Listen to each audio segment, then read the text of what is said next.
Hey guys, it is October 8th, it is raining, and I didn't sleep super great last night. So somewhere between that and, I don't know, maybe not having enough grain in my breakfast, I feel kind of more frazzled than normal, or like my train of thought gets lost more easily than normal, which for me is already saying something. So if I end up pausing or if I am more incoherent than normal today, please call me out on that and I will try to rephrase whatever I just said. Today is October 8th. The only thing due in the immediate future is the Chapter 4 homework and quiz. Those are due tonight, so let me know if you encounter any issues finishing those. I want to open up today, giving you guys a chance to ask any lingering issues, ask about any lingering problems that you're having with those. Those are due by midnight, and then there won't be any new assignments posted until we get back, because I don't want you to have anything that you need to worry about doing while you're gone on your break, or at the very least napping on your break. I certainly need a nap. I'm probably projecting about that one. Fall break is this weekend, which is great. We don't have lecture Monday. We won't have lab next week, but we will reconvene for lecture on Friday and on Wednesday and Friday in that order. So,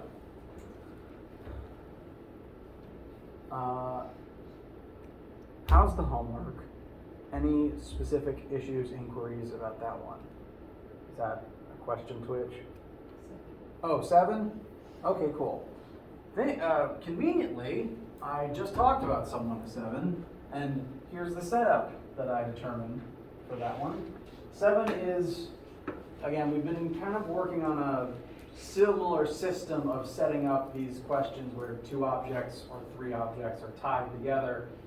I want to analyze the net force, or the sum of all forces acting on both objects, and set that equal to their respective mass times their respective acceleration.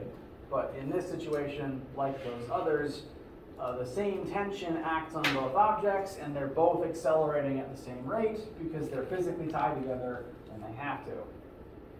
So we want to look at all of the forces acting on each object, namely in the x-axes, because those are the axes that that the acceleration is in. 7 is made complicated by the fact that friction is acting on both objects. Friction acts on both objects, and one of those 2 objects is on a slope.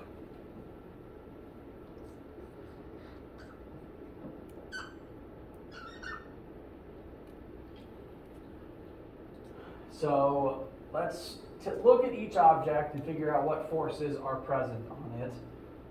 Actually, before we do that, let's just remind ourselves what direction everything is going to be moving in. The way that this is set up, the only way that the copper block could end up moving is down the ramp. So this one will accelerate this way, and the aluminum block should accelerate, therefore, in the positive x direction. So both things should be moving. For object 1, considering that the acceleration will be in the positive x direction, let's just look at the x forces acting on it. We've got tension pulling forwards and its own friction pointing backwards.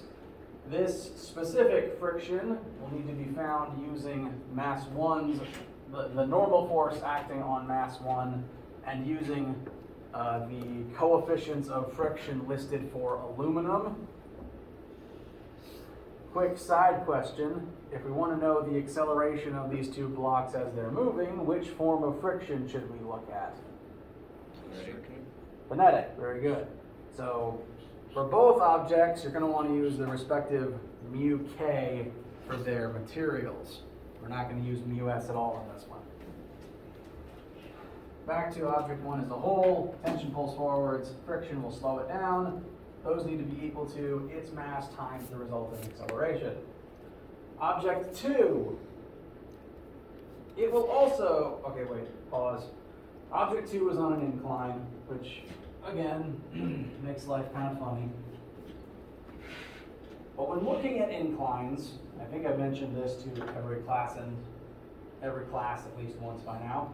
When looking at an incline, I recommend shifting your perspective from the normal XY axes to a tilted system, because the acceleration that we care about is going to be in this axis parallel to the slant. Normal force is along that slanted system. The tension is along that slanted system. Friction's along that slanted system. It's just easier if we work on the slant, because then we don't have to break everything down into its XY components.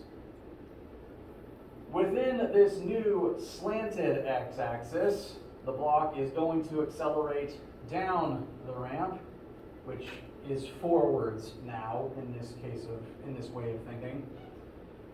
We'll have tension opposing it and friction opposing it as it does this.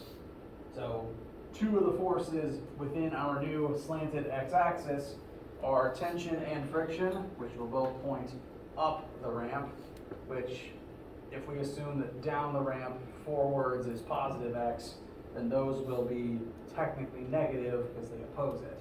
And you need to keep your directions very specific in these questions. The remaining force that I have listed there as acting in this axis is F down, which is the summation of gravity and normal force. They add together in a triangle like the one I have right here. I am giving this triangle to all of my classes and lab groups because you can't work these questions without it, and my teachers gave it to me when I was a student. The angle between gravity and normal force is the same as this angle in the slope. Gravity is the hypotenuse and is in the same direction. Well, these two point in the same direction as they do here. I just drew them tip to tail instead. And F down is then the opposite of the angle that I already have labeled.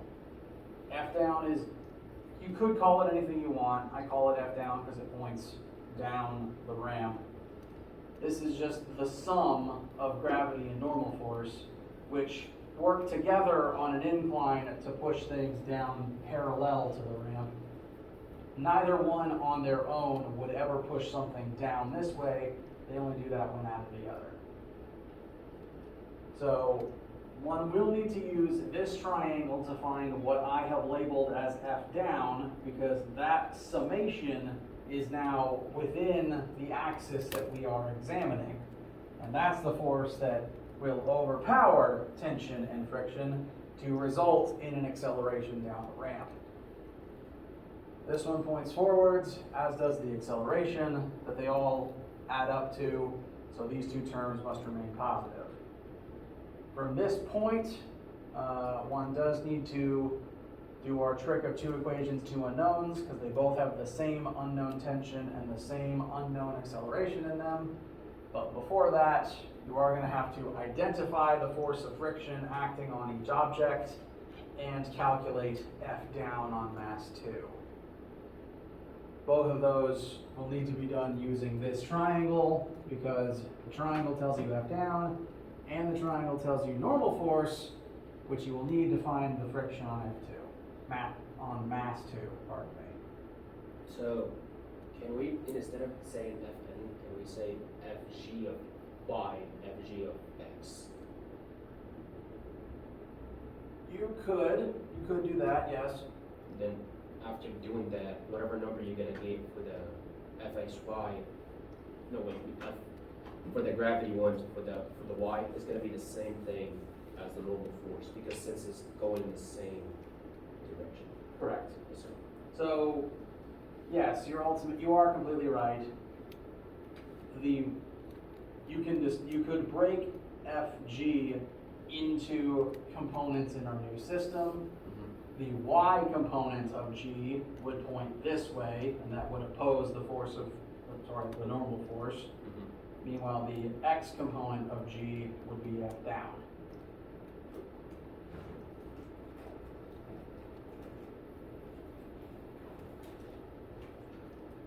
To any who are still curious or working on this one, does that help? And do you have any other questions about it?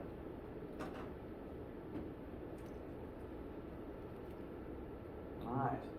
Any other homework related issues at this point? Number 8. I did all the work, but I'm just a little bit curious if it makes sense. Okay, yeah, it makes sense. Yeah, okay. A couple of general pointers. Because the two masses are the same, tension 1 will be double tension 2 because it's holding up twice as much mass. Does that help? No, sir, I think I did it wrong. Because the first thing I was going for, founding tension 2, because I thought it was going to be a little bit easier to figure. Yes, I do recommend finding tension 2 first, and I can show the setup for these again to point out why I'm running out of board space.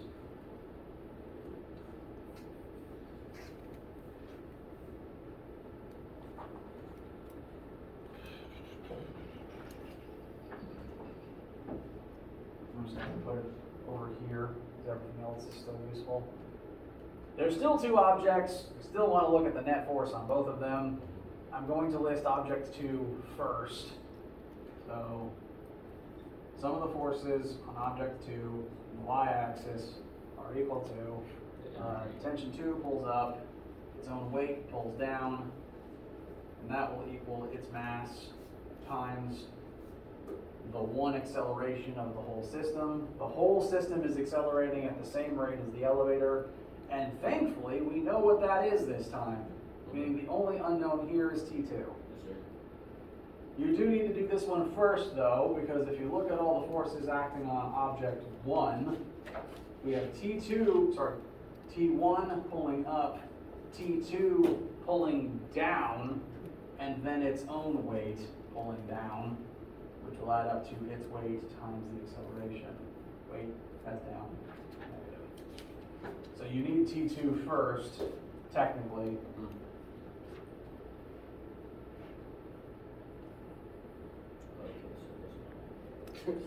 Because I assume that when we're dealing with Dagnabbit.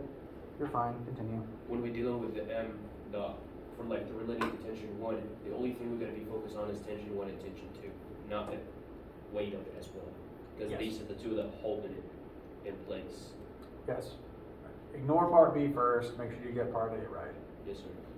Once you get part A right, what part B wants you to do, it's listing a situation where the maximum tension is blank, and then what acceleration would exist as a result of that.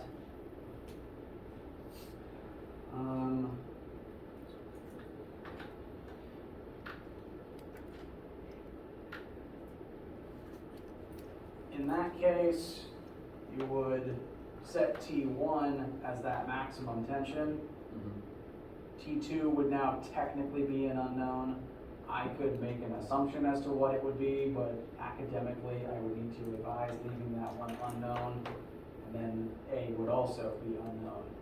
And then you would have a 2 equations, 2 unknowns situation where you have to sub out T2 and eventually find the new A that the system can tolerate, or that the system will shatter under.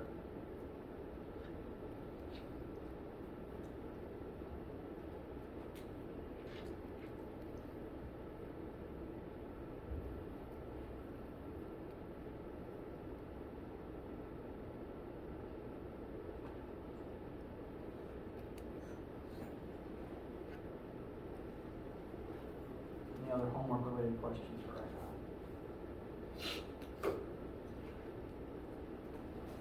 now? Okay, please let me know any issues you have as you are working on this assignment at any time, or the related quiz.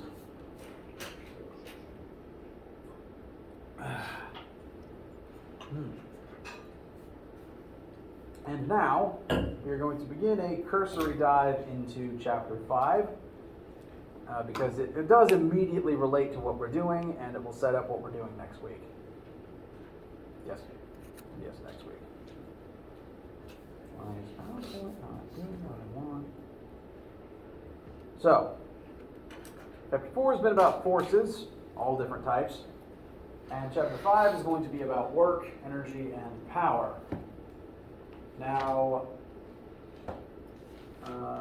when you, as a human with muscles, exert force, is the act of exerting force using your biological muscles free? Is it free? Does it not? Hang on, there's a better way I can ask this. Does it cost you something to exert force? Yes. What does it cost? Energy. Energy, very good.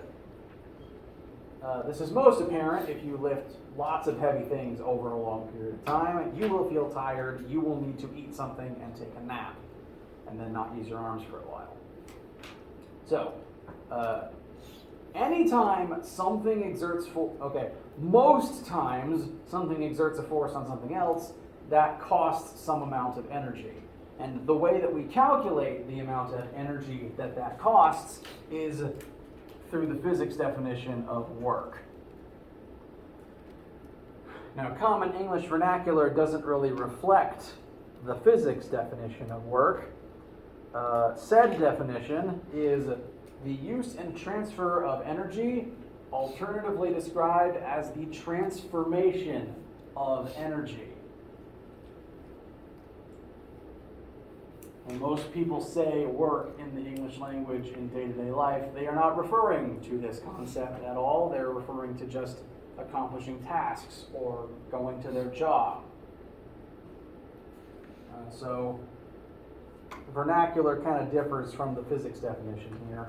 But according to the physics definition, every time you use energy, which you do literally every second in order to exist, you are technically performing work. So if, say, your parent or guardian yells at you from the other room, "Have you done your work yet?" all you have to do is blink, and you can honestly say yes.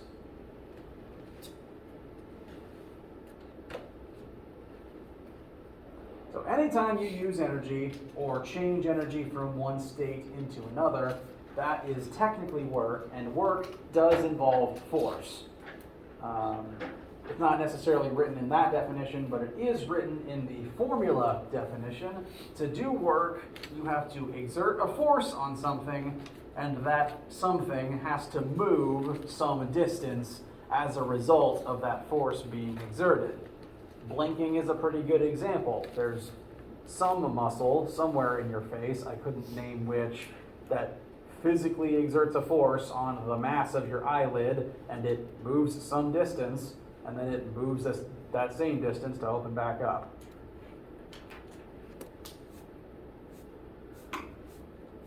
So again, anytime you exert a force and the object moves, you've accomplished work. So you can do work by simply picking up a pencil or a marker or yourself. Yes? Okay. Let's look at that formula now. The W is work. So not. As we continue moving on in this class, the variables, like the letters that we use for certain things, will begin to make less and less sense. This is one of the last ones that makes absolute sense. So work is W, thankfully. And when you do work, that value will be equal to the force that you exert times the distance that the object that you were forcing moves.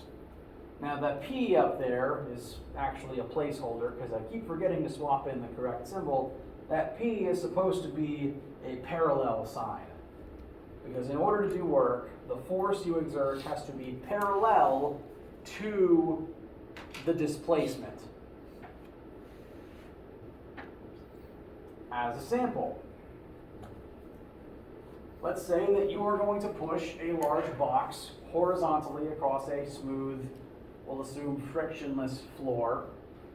You're going to exert a 50 Newton force upon said box, and the box is going to move 10 meters in that direction because of your efforts.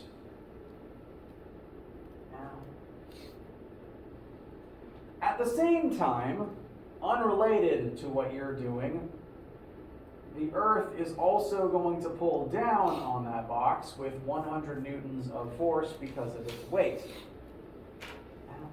So that is a force also being exerted as the box moves this distance. I've indicated distance like this using a different colored ink and not attached to the box because distance isn't a force, and I wanted to make sure it was a different type of arrow. So we're exerting force and the box is moving. Therefore, we should be doing work upon this box. So to calculate the work that you do, that's going to be the force you exert times the displacement, 50 times 10, and that's going to be an answer of 500. Now, any guesses as to what the metric unit for